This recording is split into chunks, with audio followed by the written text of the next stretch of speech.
السلام علیکم ورحمۃ اللہ وبرکاتہ۔ میں امید کرتی ہوں آپ سب ایمان اور صحت کی بہترین حالتوں میں ہوں گی انشاءاللہ تعالی۔ آج کا ہمارا ٹاپک ہے ہم نماز کیوں پڑھیں۔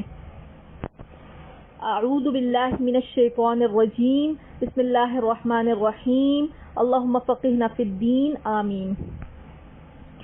الحمدللہ، اللہ تعالیٰ نے ہمیں اشرف المخلوقات کا درجہ دیا، یعنی انسان بنایا۔ نہ صرف انسان بنایا بلکہ اپنی رحمت کی انتہا کر دی کہ ہمیں مسلمان بنایا اور رسول اللہ صلی اللہ علیہ وسلم جیسے نبی عطا کیے، جنہوں نے رب کی رضا کے مطابق ہماری اصلاح کی اور قرآن و سنت کے ذریعے رہتی دنیا تک ہماری رہنمائی فرمائی۔ تو کیا اللہ تعالیٰ کی اطاعت ہم پر فرض نہیں؟ کیا ہمارے لیے ضروری نہیں کہ اس کی اطاعت و بندگی کے اظہار کے لیے سجدہ ریز ہو جائیں؟ کیا یہ قابل افسوس بات نہیں کہ جس رب نے انسان پر نعمتوں، رحمتوں اور برکتوں کی انتہا کر دی، اسی رب کے لیے اس کے پاس چند لمحے بھی نہیں؟ افسوس، آج کا انسان ہر قرب کا خواہش مند ہے، نہیں ہے تو اپنے رب کی قرب کا طلبگار نہیں، جبکہ رب کا قرب اتنا ضروری ہے کہ اس کے حصول کو دین کے اہم ترین رکن نماز کے ذریعے ممکن بنایا گیا اور فرض قرار دیا گیا۔ لہٰذا اپنے رب کی نعمتوں کا شکر ادا کرنے، اسے یاد رکھنے، اس کا قرب حاصل کرنے کے لیے ہم پابندی وقت کے ساتھ نماز کا اہتمام کریں۔ نماز کیا ہے؟ مفتاح الجنت الصلاۃ، رسول اللہ صلی اللہ علیہ وسلم نے فرمایا نماز جنت کی کنجی ہے۔ اسے مسند احمد نے روایت کیا ہے۔ نماز کے اصطلاحی معنی وہ خاص طریقہ عبادت ہے جو رسول اللہ صلی اللہ علیہ وسلم سے ثابت ہے اور دن میں 5 مرتبہ اوقات کی پابندی کے ساتھ ہر مسلمان پر فرض کیا گیا ہے۔ نماز ایمان کا پہلا لازمی مظہر ہے۔ نماز ایمان، آخرت اور رب پر یقین کی دلیل ہے۔ نماز ایمان کا عملی ثبوت ہے۔ قیامت کے دن سب سے پہلا سوال نماز کا ہوگا۔ اعمال صالح کا پہلا درجہ نماز ہے۔ نماز کا ادا نہ کرنا گناہ کبیرہ ہے۔ نماز سے اللہ تعالیٰ کا قرب نصیب ہوتا ہے۔ نماز اللہ تعالیٰ سے سرگوشی کا نام ہے۔ نماز غموں اور پریشانیوں میں شفا اور سہارا ہے۔ نماز تزکیہ نفس کا بہترین ذریعہ ہے۔ نماز بے حیائی اور برائی سے روکتی ہے۔ نماز قرآنی آیات کی روشنی میں ہم ڈسکس کرتے ہیں۔ سورہ نساء آیت نمبر 103، بے شک نماز اہل ایمان پر وقت کی پابندی کے ساتھ فرض ہے، یعنی کہ نماز میں جو ہے وقت کی پابندی کا بہت خیال رکھنا ہے، وقت پر نماز پڑھیں۔ سورہ طٰہٰ آیت نمبر 14، میری یاد کے لیے نماز قائم کرو، یعنی اللہ کی یاد کے لیے بہترین ذریعہ نماز ہے۔ سورہ مومنون آیت نمبر 1 اور 2، بے شک فلاح پا گئے وہ اہل ایمان جو اپنی نماز میں خشوع اختیار کرتے ہیں، یعنی کہ وہ لوگ فلاح پا گئے جو اپنی نمازوں میں خشوع اختیار کرتے ہیں۔ تو خشوع اور خضوع کا نماز میں بہت ضروری ہے کہ آپ لوگ خشوع اور خضوع اختیار کریں۔ سورہ بقرہ آیت نمبر 43، نماز قائم کرو اور زکوٰۃ ادا کرو، اللہ تعالیٰ کے آگے جھکنے والوں کے ساتھ جھکو۔ تو اس آیت سے پتہ چل رہا ہے نماز قائم کرو، زکوٰۃ ادا کرو اور اللہ تعالیٰ کے آگے جھکنے والوں کے ساتھ، یعنی کہ جو لوگ نماز پڑھتے ہیں اور اللہ کے آگے جھکتے ہیں، تو ہمیں بھی چاہیے کہ ہمیں بھی اللہ تعالیٰ کے آگے ہی جھکیں۔ سورہ طٰہٰ آیت نمبر 132، اپنے اہل و عیال کو نماز کی تلقین کرو اور خود بھی اس کے پابند رہو، یعنی کہ گھر والوں کو بھی اس کی تلقین کرنی ہے نماز کی اور خود بھی اس کا پابند رہنا ہے۔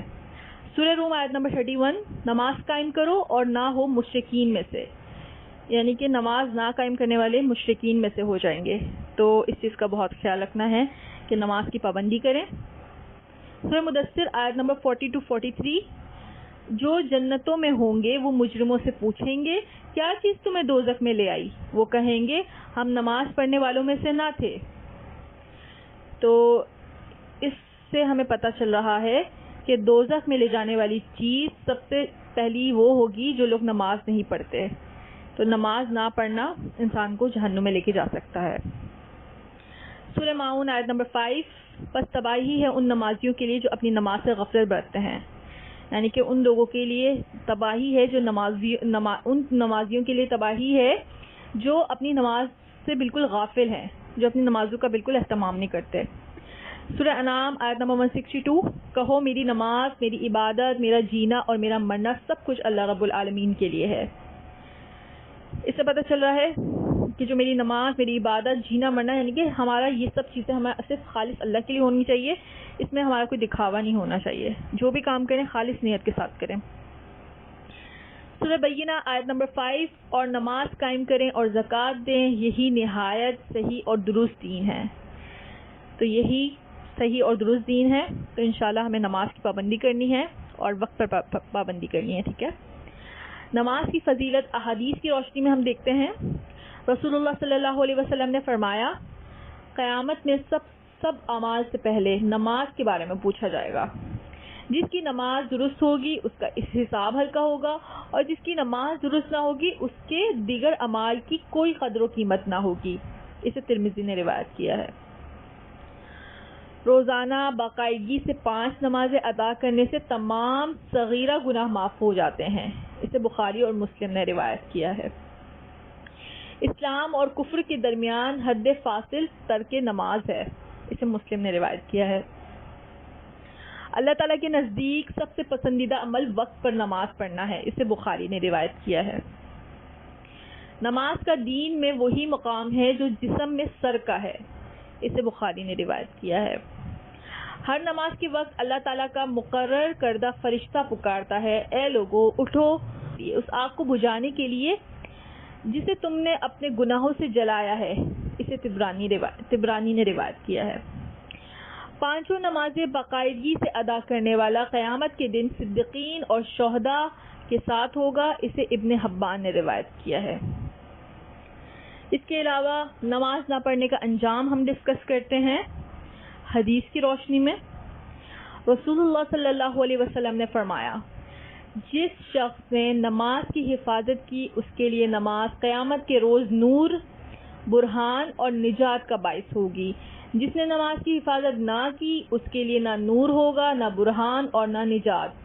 نیز قیامت کے روز اس کا انجام قارون، فرعون، حامان اور ابی بن خلف کے ساتھ ہوگا۔ اسے ابن حبان نے روایت کیا ہے۔